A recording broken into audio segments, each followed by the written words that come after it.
let's wait 1 more minute. And then, is there anything, and not that we're going to go a lot over time, Sibyl, but is there a reason why we have to really cut at 5, or can we also cut like 5 plus 5?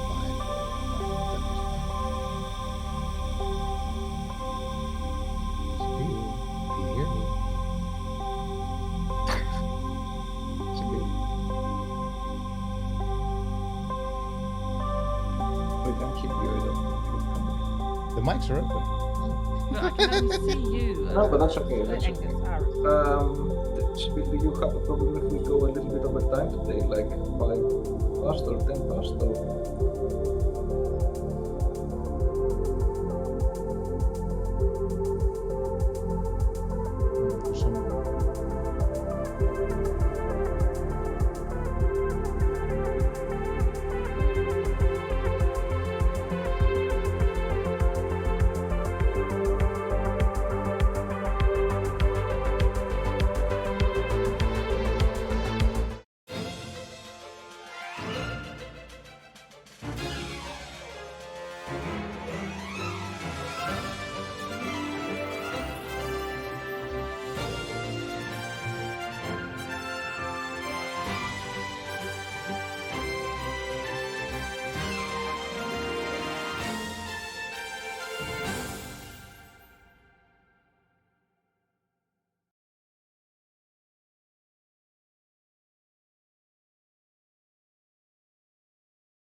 Now they're closed for whatever reason. There's something funky going on with with everything. There's absolutely something funky going on. Damn OBS. But I think we're live now. We're live. Hey, Hi. thanks BGGG Daddy 666 for that compliment about the Twine stream. All right. Cool. We will definitely do more twining next month as well. But for now, we are definitely doing that. yes. So, Sibyl, can you hear me actually, or I have the feeling that Sibyl cannot hear me. I also think Sibyl cannot hear you. No. So you cannot I hear can Angus. only hear you. Oh, that's so weird. Yeah. Angus, maybe check in the Yeah. user settings of Discord. Maybe you have a different microphone there. or Yeah, something. maybe something weird happened. I know it's Yeah. microphone 2 USB audio codec. It should be the same. Should be, but It should be the you same. know how things are. You know how things are. Yeah. Yeah, it's very weird. Maybe I should just get disconnect real quick, and because I kind of would be annoying if Sibyl Well, has we can to. hear each It other. would be kind of weird if Sibyl Yes. could not hear you. It's so weird now, but because I can hear both. Sibyl is like, we have gone I can't into see anything. I can only forked- see you, Aaron. forked but you can audio also hear paths. me. Yeah, forked audio paths. Yeah. So maybe Sibyl has muted me. You can the because you can rest mute is- people in. Maybe I should start it up again. Should I check if Sibyl has muted you? You cannot, right? Okay. How canst thou? I'll, can go there. I'll log in and out. Yeah, Wonderful. That might be, yeah. Mhm. This is what happens, people, sometimes on live streaming. Aris is the middleman, absolutely. I am the middleman. Yes. All right. So Sibyl is gone, but now she's back again. Oh, I think now you've also swapped places. So you are now the professor at play. I can't see Sibyl's camera just yet. Wow. Can Sibyl hear me Real though? Streaming the TM experience. Yeah, that's exactly the real experience. Yes. So Sibyl, can Sibyl hear me now? Sibyl, can you hear Angus? I can't hear a thing now. No, not even me. Sometimes this stuff happens. Honestly, I don't know why. We can restart on Teams maybe, or will that take too much time? Yeah, we can absolutely restart. Alright. Yes. All right. Okay. Shall we Don't go restart? anywhere. Can't hear a thing now. We will Don't restart. go anywhere. We will restart on Teams. in a moment. Oh yes, Wait. yes, You can? yeah. Oh, you Can can. hear us? You can hear me? I can hear you now, but I still can't see you, Angus. No, That's no. okay. The seeing part is not Oh, no, important. that was the whole thing. That was the thing. Yeah, Yeah, I understand. all right. But I- at least I can hear. Yes. I sorry. still can't see your camera, but at least we can talk to each other right now. Oh yeah, you need to open your camera, Sibyl. Aris, you can see me. Now you have your camera closed, it seems. We've Sibyl, Emi Politopoulos, exactly. Ah. You've also switched around. Hey, We sometimes switched stuff breaks. but it- Sometimes stuff happens. yeah, absolutely, which is fine. Yeah. So Strange. Yeah, but anyway, anyway, otherwise we'll do we're it with there, we'll sort do it of. sort of. We'll do it without the webcam on Sibyl's part, which is a pity, but to be overcome. Because in the end, this is all about the content. Absolutely. And the particular content of today will be Sid Meier's Civilization 6, to be very precise, Gathering Storm. I think that Sibyl is now popping back up, or is she not? Yeah, Yeah. there you see. All right, let me Alright. let me see. Alright. Let me see. But now I lost the other stuff again. How? Oh no, it's back. No, Yeah. you're Oh, okay. Okay, excellent. All right, let me try one more time Okay. because now I need to in fact get back to Discord. There's something very weird happening with the setup today, the stream setup. I think it's the ghosts, the other. The stream ghosts that we were you just talked talking about. right? Yes, It's maybe from that's Vi's story. Wow. We're in Vi's story. Oh, that would be scary, actually. Finally, I have Sibyl, I have Aris. Everybody is in its proper place. Everybody, yeah. All right. excellent. Is it correct that That I you what? don't see the screen anymore and I don't see Angus anymore now?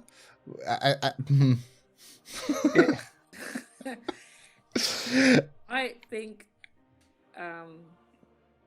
think you should just, if Angus and Aris, you can both see the game.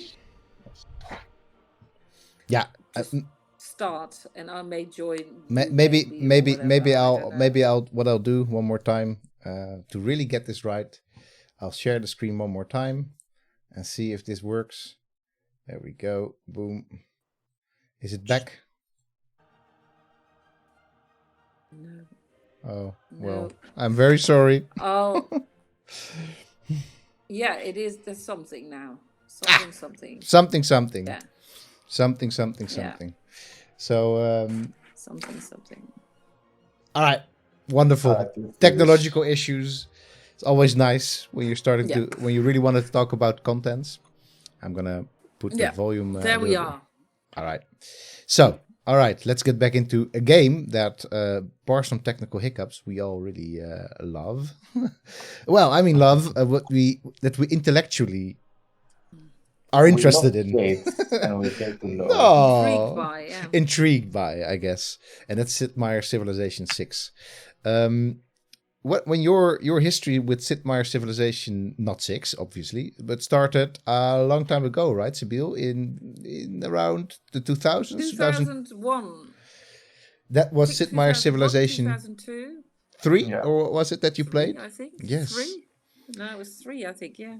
We can almost do an archaeology of civilizations, right? It Absolutely. was really quite visually quite less stunning than this one, but actually the principles were quite similar, right? Yes, and Did any of you play those versions? yeah, absolutely. We played Sid Meier's Civilization 1 last March March, May. Yeah. And we will be at some point soon be playing Sid Meier's Civilization 2. As part of a whole sort of live stream project in which we play through the entire series, and indeed to see what has changed and what has stayed the same, and how. What I found. Yeah, go ahead. No, the terra incognito thing is very interesting. How it changes, and how it has become more or less black now. Yes, The things what you haven't discovered, but also how it's more has a map structure. So it says something about what the territory is, which you haven't seen yet. Is that not there? Is it, So that has that's intriguing, I find. Yeah. And one thing which has also Because I've changed. studied a lot of mapping and play as well. Yeah. Yeah, we'll see that straight after we start Yeah. up. What has also changed is Exactly. the people that you can sort of play. You can play a lot Yeah. more civilizations Yeah, than sure. Civilization 3, but the general dynamics are still the same. You're the leader of the civilization. You take it from the Stone Age into the Space Age, and you have to basically win somehow, right? You have to win over other civilizations. As it is Yeah. known, the 4 axes: you first explore, then you expand, then you exploit others, natural resources, etc., and then you exterminate those, or you basically conquer them. So the question is, who will we be playing as today in our brief, very brief stream? Way too brief to do this game any justice, but any particular choices? I don't have the newer civs because I wasn't too. Yeah, a supportive. non-Western choice would be nice. A non-Western Interesting. choice. Yeah. All right. Any speed run? Wow, we're not. I don't think we have the capacity to speed. Omar does speed running, but I think we've done a very nice. You know what? Let's do the Maori again, Aris. Why not? Let's do the Maori again. I absolutely. I love it. So one of the things that is different here with the Maori is their beginning of the game, which is very different from regular civilizations in a way. So that will be a little bit different. But let's go with the Maori again. So Prince should be fine for how good I am at these games. We're going to go for, there we go. Let's just go for online. Continents, yeah, sure. And let's go for a bit of advanced setup so we don't have to, yeah, that seems fine. We're just going to go with this. Start the game. So the Maori are interesting. You know what? We're going to have the beautiful voice of Sean Bean in a bit. So Jengli Khan and his godly interpretation. Just a straight up question. How historically accurate is this game? Good question. We'll get to it later. Just a strict. They also always have this cartoonesque, they always have this sort of almost cartoonesque feeling to them, right? Also in the first civilization, portraits of the rulers. Yeah. First civilization, 1990s, portrait of the ruler. Yeah, exactly. In a very few pixels, for super caricature, and in the sense that realistic, but still exaggerated, as you say. Yeah. Same as with Coupe here, who is a legendary figure of the Maori, the first navigator who navigated to New Zealand. So he's a Polynesian ancestor, basically, and that is also really what the starting of this game is about, and which makes it a bit different than normal civilizations, because normal civilization you have this one settler, boom, you plunk it down on the map somewhere. And in this case, it's a little bit different. Because we've already discovered shipbuilding. Remember, I think this is a very interesting part of my Civilization 6, that every little thing that you do gets celebrated. Yeah. Right? Yeah, it's one big reward. It is one big reward, exactly. The history of civilization is one big reward. That is definitely. But it's still a map, a Western map you're playing on. That's a very good point, Sibyl. So that is like very definitely so the case. Like this is, as you can see, the whole aesthetic of it is very much 18th century Western map, absolutely. And well, you're pointing this out not only because it's true, but also because, of course, you've done a lot with mapping as research as well. Indeed, yeah. I think you're first. And so, go ahead.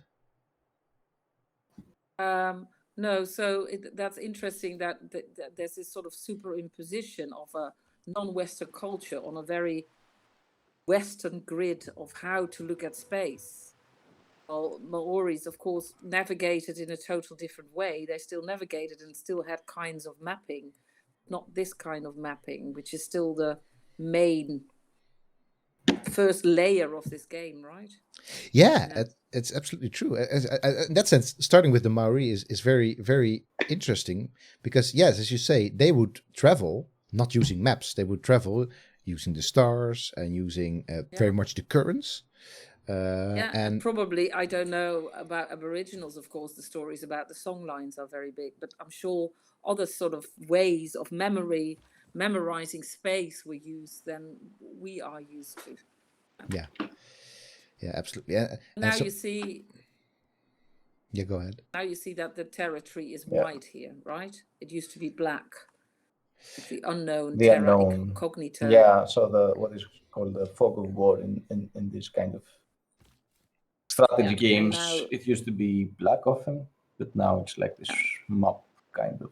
It's almost like you baking an egg or something and it spreads. Yes, true.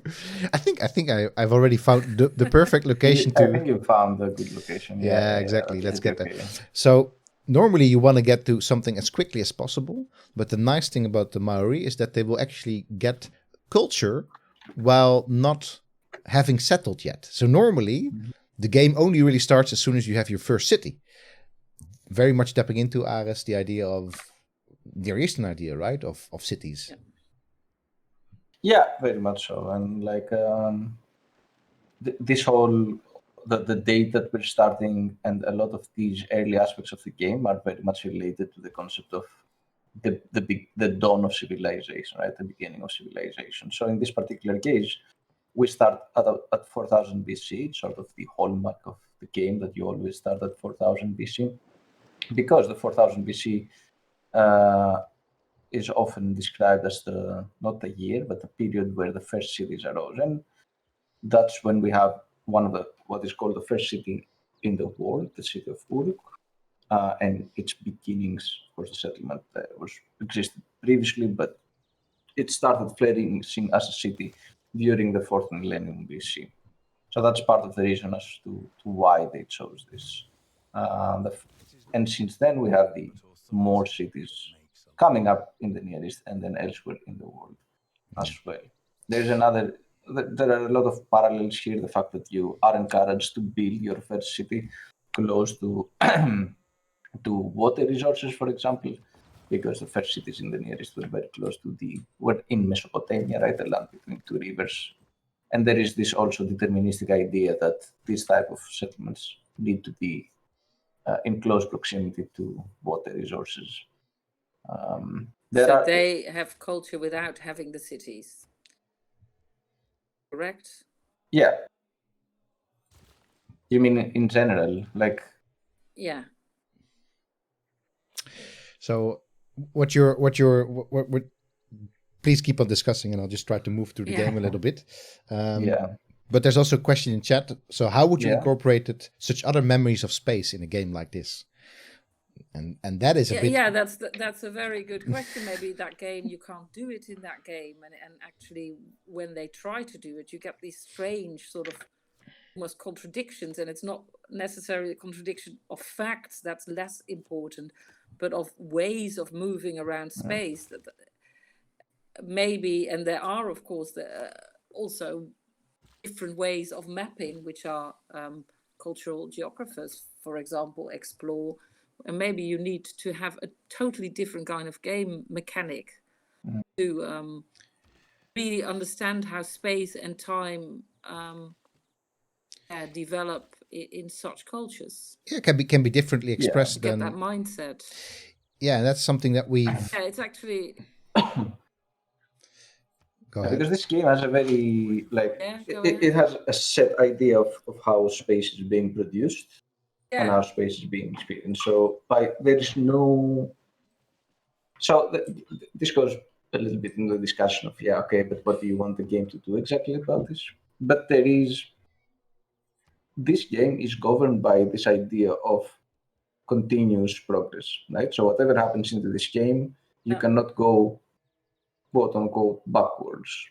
And that doesn't mean like time traveling backwards, but there is no way to abandon. Once you discover something, once you discover the use of pottery, once you discover the bronze technology or whatever, there is no real way to go back, right? Society in civilization never abandons its tropes. And it's about progress, basically, right? Like you just said. And it's about progress. Yeah. So it's not only not abandoning the technologies, but it's about constantly moving forward. You can't say, first of all, you can't choose to not build a city, because then you're just sitting with a settler. There's no way to produce without a city. Although not entirely true, right? Because somebody actually Yeah. finished civilization, like was victorious with civilization, with the Maori civilization, without ever having built one city. There was Yeah. it's like a very specific set of But circumstances and that's an a effort, trick. basically. That's like Yeah. you have to really crack the game in its Yeah. conceptual and all the little mechanics to be able to get to that. And Yeah.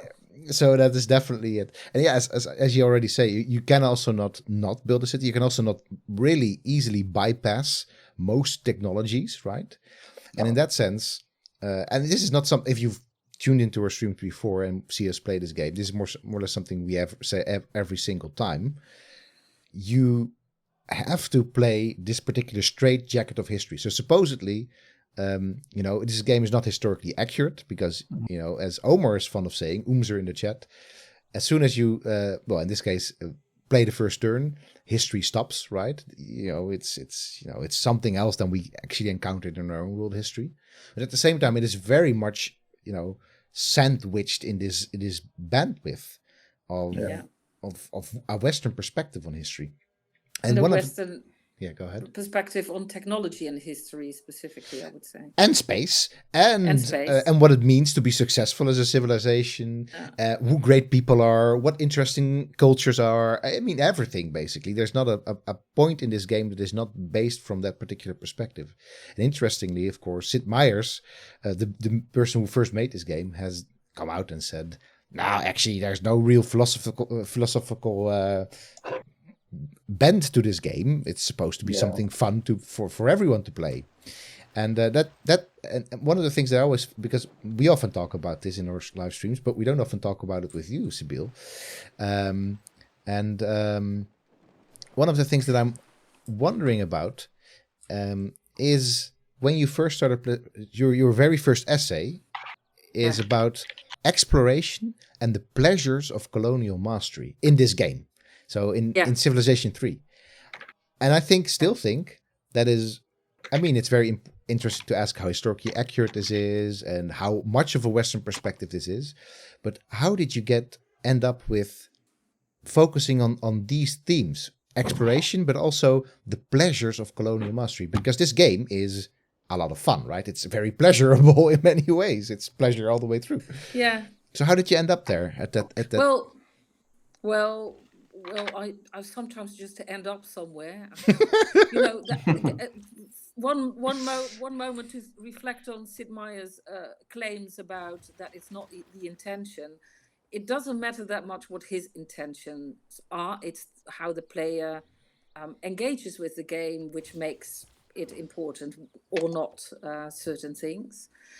Why I was talking about pleasures is because there was a whole debate, and there still is, when it's about media, that media, and specifically at that time and age, also games, because there was this whole moral panic about games being bad and influencing the youth in a bad way, that's a sort of way of putting you ideologically in a certain frame of mind, right? So this more Marxist idea that popular or mass media are there to frame you and make you into the same colonists, which we all are as Westerners. But more being a cultural studies person, I always was of the opinion, and also actually people like Barthes, when he talks about myths, write about that popular media and fiction are not necessarily, maybe as well, that they push you into a certain ideological framework, but they're more about exploring the frictions and the sort of things we can't put our finger on really, of culture and the outcomes of certain power structures. So they hold the middle between actually being very serious, to talk in Huizinga's word, and being fun at the same time, giving this sort of free ritual space, again, a kind of magic circle then, in which you can give expression to all these things which may actually even wrong, right? It may be, it's wrong to colonize, we now think, but here you can freely do that. You can play with those caricatures as well.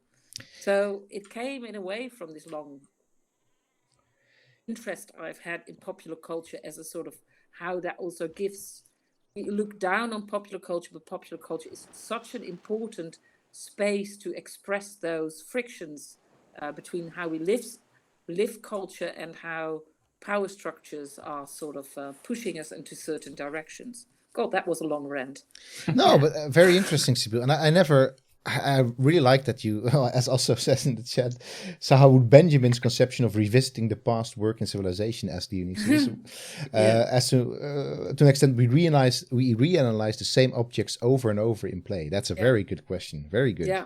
So Walter Benjamin's idea of that. So how any Yeah. thoughts on that, Sibyl? Can be a rant if you like. That's a bloody difficult one. I have to. My colleague Emma and friend Emma Fraser is more of a Benjamin scholar than I am, but that repetition has definitely something to do with it, and also that ties into my work actually about play and repetition and boredom, that they are very closely knit at the same time. I'm a bit out of my depth with this question, to be very honest. Yeah. Yeah, I'm not entirely sure. I mean, I'm also No, but I find it intriguing. I'm going to look into it, but I find that an intriguing question. This whole idea that popular media are, going back to Benjamin, are actually mass-produced, but because of that they also give the means to think differently and to think more critically. That's absolutely the case with games like this as well. It is not necessarily the answer which is interesting, whether this is a fact or fiction, but that we think about it is interesting, I would say. Yes, absolutely. And that so one of the things that I would say, I mean, you said you talked a little bit here about caricature, but this is of course something that the game does on purpose, right? As we already said in the beginning, with the characters looking a little bit like caricatures. But how much of a caricature is this mechanically? That's one of the things that. So aesthetically, I can see it's very sort of a comic style. We often talk about it in forms of euphemistic as well. There's the violence that is in there, right? This is just a bunch of people just bunking each other's heads basically, and then a couple of them disappear. But the mechanics of this game, are they caricatures as well, or what do you think there? I think to a certain extent, the whole, how you look at it now, right? Just slightly from above. That's how you see it often in Renaissance paintings. This sort of holding in the middle, when perspective was developed in painting, holding the middle between a map and a sort of God's view on something. So that in a way that is a caricature, I would say. Yeah. But there also the whole. Yeah. It's interesting to think that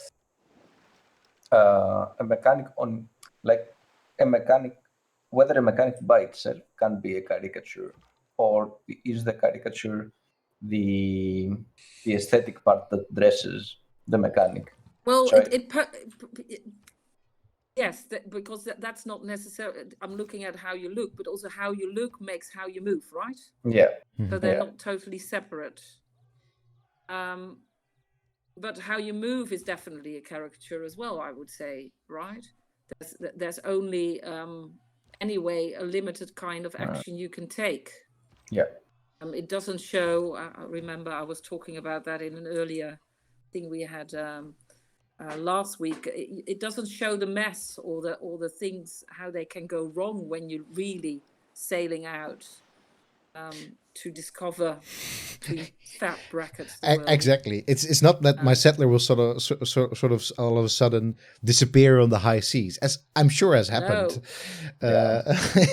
with Maori. Or stays. Or exactly, or just like a disease. or talking about viruses and illnesses, right? Yeah, absolutely, absolutely. Now, in that sense, maybe a caricature is one way of putting it, but clean is, I think, another sort of sense that you can give to this, and that's to me that's a little bit worrying. Then that absolutely it's playing with, but at the same time it is playing with the past, and particularly I would say with the colonial past in such a clean way. That but it's like what you were saying as euphemistic before, right? Yeah, so, yeah. But in a way, it's the question then is this it's such a horrible word for using so many different things nowadays, but is there a problem there? Is this problematic that it's so clean? Is that, or you're like, no, this is just play, right? Or what do you think, Spiel, there? I don't know. I was just actually thinking about the technologies and how that is also a cliche in this whole thing that. Yeah, you mean exactly the technologies in the tree. You mean, and that again, they're all things which become, as Latour has called them, immutable mobiles. The things which have become sort of facts almost in our way of thinking and doing science, and it leaves everything out which doesn't. You can't find things which are useless or which are not. Necessarily helping towards this evolutionary thing. So there are, I suppose many games have. Yeah. Yeah. There are no real forking paths here in a way. There are no real forking paths. You may mesh them up. Yeah. But there's no serendipity, and that makes it, when you. Although I love it and it gives pleasure, it still, it should be critically analyzed at the same time, right? Yeah. It doesn't mean that you could say, there's certain things which it cuts off in its game mechanics as well, which it could have included even, and it didn't have to be, of course it is a different game then, but yeah. Yeah, but it's also, in game design, as is the case with any form of creative product, the designer or the designers make a set of choices, right? So it's not, and maybe this is a little bit of the lecture that will come up. It's a little bit late, but it will come up. But when you're talking about mechanics and games, and we've talked about this, the MDA framework, how things shape each other. So your mechanics shape the way the game is played, determines the way that the game is played, but also the aesthetics of your game and your choices and your story shape the way these mechanics are understood or experienced. So in a way, this, if Civilization was a bit of a more brutal game, so instead of not showing the violence, actually did show the violence and did show like thousands of people being killed, because this is literally what happens, we would be talking about a different type of game as well. Of course, but so still, it's this interplay that makes things that can be criticized, or not can be. I think anything can be criticized in that sense. But then when it comes down to, is it just a game or this is just play or not, it still comes down to the fact that somebody made a choice. The games don't exist in a vacuum, nor are designed in a vacuum. And what's interesting about it, of course, is that you see that map in the left corner. You see the sort of landscape map where you're playing on. You see the globe sometimes on the right side. And what you do, actually, look at all those mythical beasts as well. You while you would normally, as I explain in one of my lectures, have this difference between how you make a story personally by moving through a space. He's fond of art. Here you make it personal as well. So you make your own story, and that is, of course, totally different from how we live with colonial pasts now. That has to do with the whole what if question again, right? What if I was the cartographer and the explorer at once? So some good questions here in chat. So big GGGG Daddy 666 coming from the field of public archaeology, I can say that such a game as this is a good starting point for certain people. One wants to start with clear lines, images and such, then they can go one level deeper to understand the nuances. Yes, I would say yes and no. Yes, absolutely, yeah.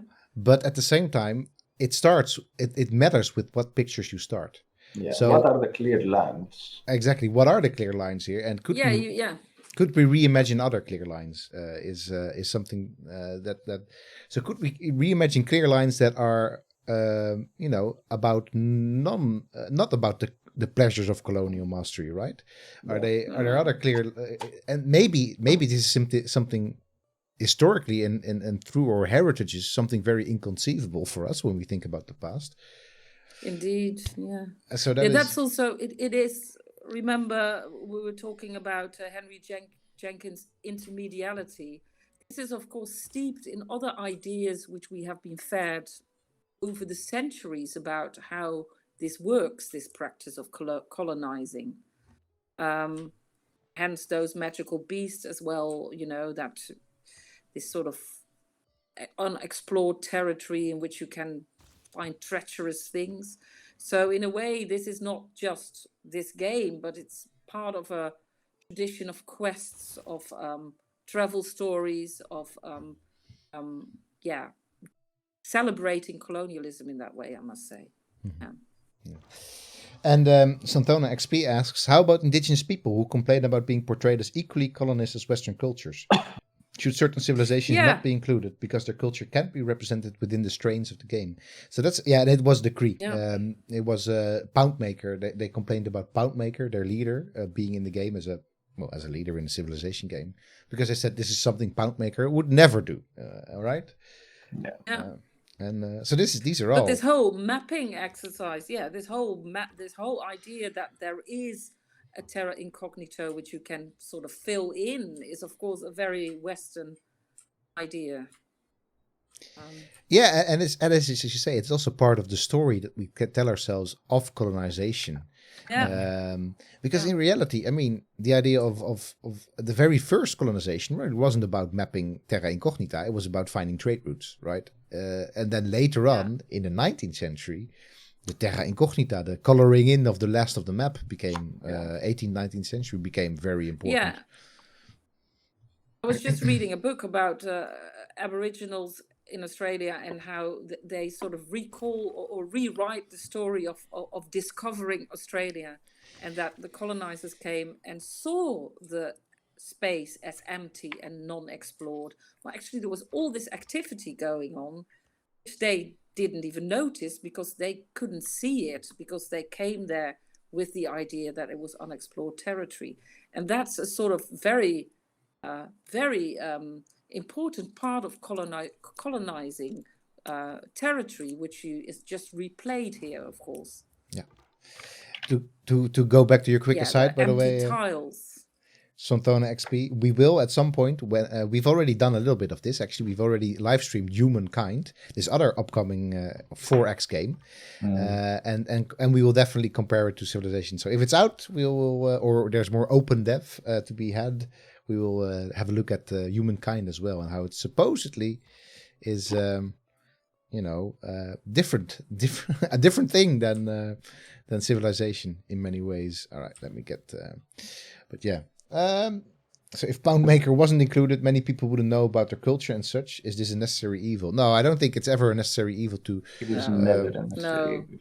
I mean, if it's not that simple, right? The playing with it makes you to a certain, or can make you to a certain extent, aware of these sort of frictions, and it can make you think about what does this mean really. So it's always strong. It gives always space for reflection, I would say. Yeah, especially. Yeah, go ahead, Alex. There's also an aspect of, in this particular case, and whether culture who do not wish to be included, whether they should be included or not, and to what extent. There is also a matter of who gets to tell whose story, right? So in this particular case, what's being said in the chat, people maybe wouldn't have known about Poundmaker, but in this particular case, they know about Poundmaker within a context that is not representative necessarily of what Poundmaker would stand for, or how the people who get to tell this story would like the story to be heard. So what that would be we'll be talking a bit about in our class next week as well. That will make a different kind of game, because these kind of game mechanics of winning territory are maybe, or one could ask whether they are very Western, a Western way of thinking about play as well, right? Yeah. Yeah, absolutely. Queer gaming also is about designing games differently. Yeah, for and example. what we'll be looking at as well next week is a couple of games that are coming from a very different, at least cultural tradition, and Indeed. it could be an interesting thing to discuss then if they successfully co-opt certain traditions within quote unquote the Western frame of gaming, or whether that's also it's also still more the same, and maybe it's just play in general, or it's because it really this type of gaming is so very caught up in all sorts of different heritages and histories that are maybe Western focused. That's something we'll do for next week for sure. But I think I still keep on coming back to the idea, Sibyl, that as you did a long time ago now in 2001, 2002, to understand. I mean, we can have a discussion about whether something should or should not be in a game, but I think to understand why this is, how this works, like how this works on a cultural level, on how this works on a personal level as well, and how this impacts us. Like, so how does this give us pleasure, this colonial mastery, and what does that say about us as individuals, but also particularly about us as societies and cultures? I think that's very important to do more of a deep dive into, right? And that's why we need more research on games like Civilization, and also on from the multiple perspectives. I mean, not only autoethnographic perspective, but also I would say a large player basis, right?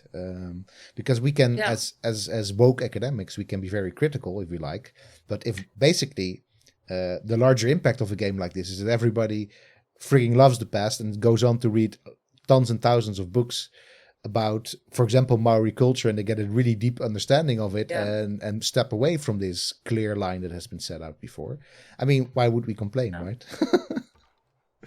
So I must say, when I wrote that was the beginning of game studies, sort of, in that period. Yeah. And I didn't know anything about this game, and I thought, okay, I'm going to approach this from the anthropological perspective of when you go to a different territory, right? And you are first the outsider, and you are, as the critical ethnographers call it, you are going native. That means that you do certain things, and at one point you become so much part of what you're doing that you need reflection to know where you're standing, right? When you study a tribe, for example, you become part of that tribe when you're there for a long time. So as this is a field, I really approached it as the ethnographer going into a field, having to almost show your passport to get into the country. Nice. And that was a very interesting methodology to use. And I also used, because I'm different from, we're all different, but as you know, I'm not a total, I don't play this game every day, so to speak. So it also makes clear to me that sometimes when you're not a game fanatic, or you're not really into a genre, that can also give you actually a very interesting perspective on what you're doing, precisely because of that. Yeah, it's a very good point, right? There's value to knowing a game and its community in and out, but there's also absolutely, as in ethnography, there's as you say, there's value of coming into things fresh and having to learn from that perspective. And of course, the thing that you don't want to do then is act as if you already know, right? That's a major mistake that people make with ethnography. They come in and then they already basically know what they're going to find. But if you, as you did, or they assume exactly. But if you, as you did, go ahead. You almost have to be naive in a way at the beginning. Yeah, and you have to embrace that, right? And then you see things you may take for granted otherwise. Indeed, if you think I know already, you take those things for granted. And you have to really, really look at the details and make a lot of notes, basically.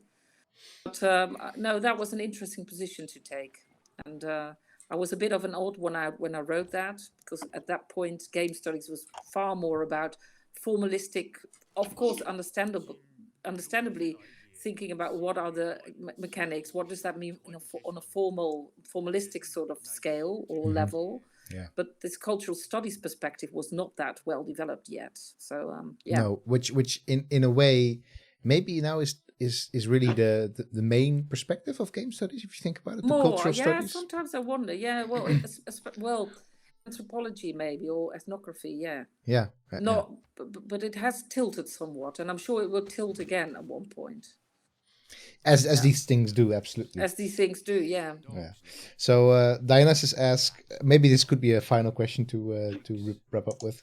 Having recently read Dune, is it ever possible to go native, or will one simply ignore their own assumptions or integrate them into the different culture?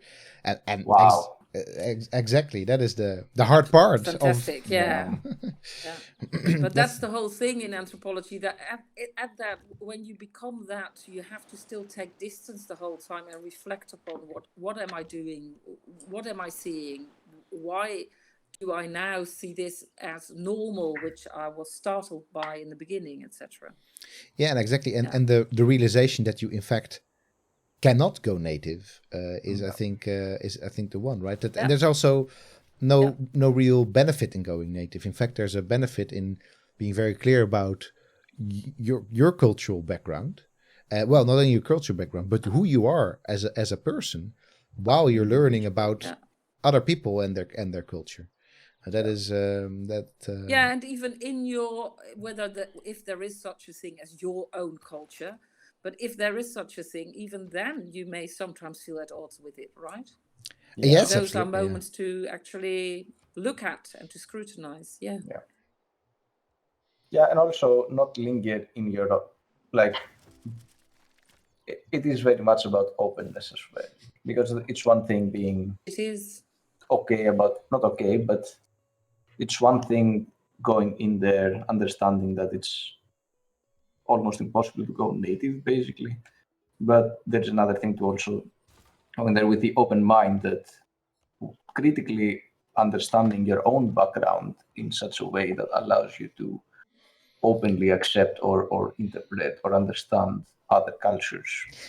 Because you can also get hooked on your own perceptions and in your own understandings, and then simply not be able to conceptualize. What you're now saying, maybe blind that spots, to me maybe is from a cultural perspective the great failing of a game like Civilization. What you're now saying that is going wrong when you do ethnography. That is the great failing of a game like Civilization, which purports to be this game, if you read what the game designer Sid Meier and other people themselves say, to be this history that is accessible to all, that is political, value-free, basically. That reflection on it from your own perspectives and your own histories as a cultural item, as a cultural artifact, that is its failing. As a game, I get it, because fun and smooth and why would you change, because everybody keeps on playing this game anyway for billions of hours. But anyway, so that's a nice maybe a little way to wrap this up, or not wrap it up. Go ahead, Sibyl. Oh, I wanted to say one more thing, because what's so interesting about games, because when you're playing, it's anyway very difficult to reflect. So we need like this or let's plays to have really that reflection, because while you're playing, you have very little space to reflect, only if you do it in a way like we're doing now. Or so when we want to study games, you need to think about how am I gonna reflect and how gonna use methodologies which allow me to do that. And this is one way. It's also like I did, making notes and playing over and over again the same part to get the notes very precise, which is again an ethnographical method. But what kind of methods do you use when you study a game or play in general? And that still allows for that reflective mode, basically. Yeah, it's a really good point, Sibyl. And maybe that's inadvertently why we always play games the way that we do, with somebody next to us, sort of thinking and talking along with us.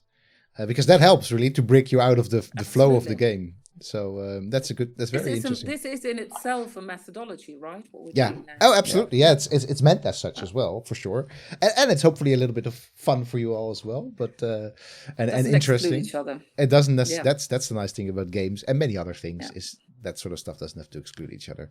Well, I think we at least. Whoops! For some reason, there's some music playing. Honestly, I don't know what's up with OBS at the moment. Yeah. But I have to look into this at some other point.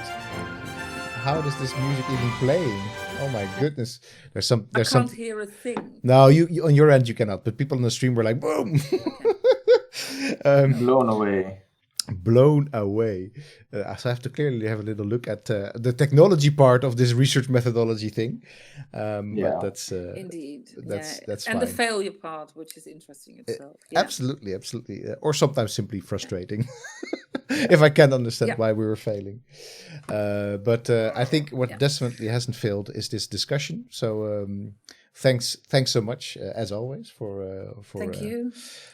hanging out with us in chat as well. Really nice. Despite all the technical hiccups. Exactly, despite technical hiccups. Thank you all.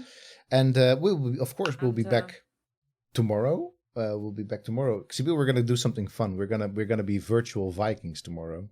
Yes. We're gonna be playing Valheim. wow. We're gonna be playing Valheim. So Is that at 9:30? it's gonna be at 9:30. Yes, What absolutely. time is it? It's 9:30. 9:30. We're gonna be playing virtual Vikings. Maybe Peter Alexander Kerkhoff will maybe join us as well. Maybe. Otherwise, maybe the week after. It's the new hit game on Steam about being a Viking. And then on Thursday, Ares will be playing Age of Empires 2. Right, Ares? Yeah. So exciting Really, stuff. Aris? Exciting Busy stuff. evenings. Busy evenings. And then next week, of course, we'll be back playing some other wonderful games. And what those games are, well, if you're part of the course, you can already find out. But otherwise, we'll keep that a little bit of a secret. They're going to be from a very different perspective, that I will promise you, than this one. Yeah. All right. That is it for us. That is it. All right. Stay happy. Thanks. And stay healthy. Bye.